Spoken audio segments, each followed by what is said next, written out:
In August, singer Matt Rouch competed in the Vertex Musical Championships and won Best in Class for his performance. He's also received 3 nominations for 2016's IMEA Awards, Folk Artist of the Year, Folk Album of the Year, and Folk Song of the Year. Matt was a top 5 finalist in the Indaba Music Featured Artist Series as well. So please welcome to the show, Matt Rouch. How are you today, sir? Good. How are you guys? Good. Thank you so much for coming on. Absolutely. Thanks for having me. So I listed all these awards and all these great things you've done. What do they all mean, though? What is all these awards?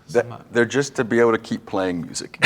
So, no, I'm not really one for huge accolades or anything like that. But especially coming to a scene like Denver, it's so packed with great talent that you have to do something to kind of set yourself apart and just to be able to keep playing and keep doing things. So, yeah, we branched out, tried to reach out to a few different, things like that and try to win some accolades and continue to play shows. So. Very cool. So you're a folk artist. Explain what that is for people that might not know. Sure, yeah. I mean, I would call it kind of folk and kind of alternative country kind of thing.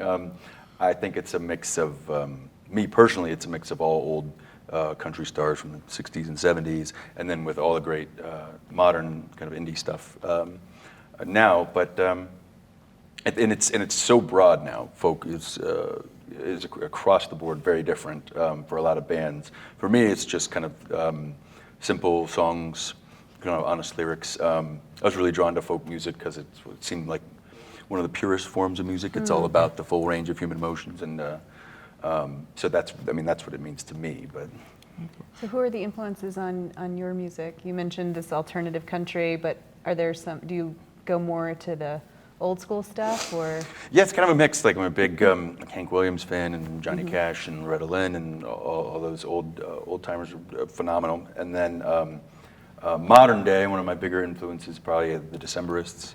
Milk Carton Kids, Iron and Wine, things like that. But I love all kinds of music. So and I play in a band with a lot of people with diverse musical tastes. So we kind of blend kind of everybody's styles together. So.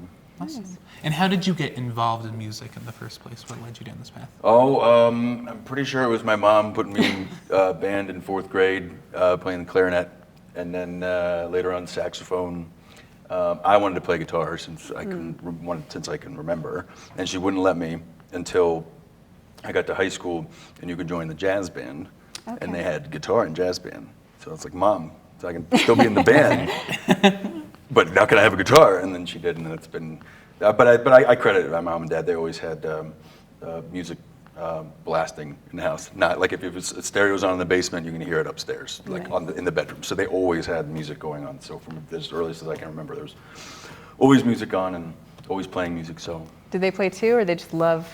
No, they music? just love their music. Where my dad's either blasting Springsteen, like so he can hear it out in the garage, so he can working on his car, or my mom's blasting Phil Collins and Genesis. So I imagine they're your biggest fans then, and are having the time of their lives watching you now. Oh, they like it. Yeah, it's a lot of fun for them, and I give them a lot of credit. So now they're having a blast, and it's been a lot of fun. Very cool.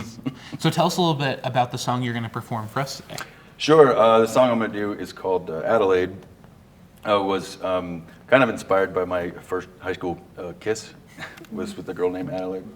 And it's kind of imagining if we gotten together, it was kind of like a short-term high school thing. But if it would have lasted, it was kind of like a reimagining of what might have happened.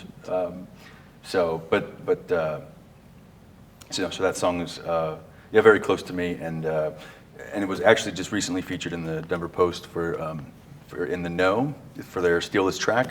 So that was pretty great. I recorded that here. I released it a couple months ago as a single, but recorded right here in Denver. So I think I'll go with that one. Has the original Adelaide, has she heard this song? I don't think so. I haven't talked to her in a long time. So she probably wouldn't love it. Or she might say, like, why is it so sad? I'm like, no, it's all fake. It's all made up. It's I just, don't know, I think, it's every girl's dream in a way to have a song written about her, or at least a moment in time, so that's, Oh, I mean, my girlfriend, she doesn't, she wants, like, she loves that, but she doesn't want the happy love song. oh, okay. She's like, I want the, the heart-wrenching. no, yeah. like I pissed you off, like the FU song. Like, he's like, I want like that. her style. I like but, it. I she's, like it. She's great. She's feisty. I like It's like, that. don't you want a sweet love song? No, I want the, FU song. She's like, that's me. I did that to him.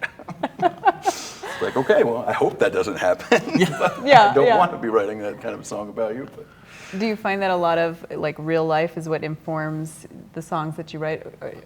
Yeah, it's a lot of that, and I personally don't have that many interesting, amazing encounters every day. So a lot of them are taking events that have some potential, maybe, and then adding on, just kind of like Adelaide and all these things. You're like, well, what if this happened? Yeah. Like a couple of songs that were inspired by real events, but they're very, very boring. So it's like, so what if it wasn't? What if something great Reimagining. happened? So yeah. So that's kind of my approach. Well, you do have some big things going on, though. You have a show coming up this week at the Larimer Lounge. Yes. And then you'll be playing at the Bluebird down the road? Yes. So that's a big deal. Yeah, no, that's very exciting. Larimer Lounge is our first headlining show in Denver, and I've been playing here a year and a half, so we're making progress with the band. And then, I got asked to join a few dates with a band from Netherlands called Mipso, and this other band called Gypsy Moon, and they're these kind of similar alternative country folk bands, but they're doing 3 dates around the, greater Denver area, and one of them's at the Bluebird. And didn't take long for me to say yes to that one. Yeah. Awesome. Awesome. Very cool. Well, thank you so much for coming on, and thanks for playing with us. Oh, no problem. My For pleasure. us. Perfect. Well, thank you so much. Thank you.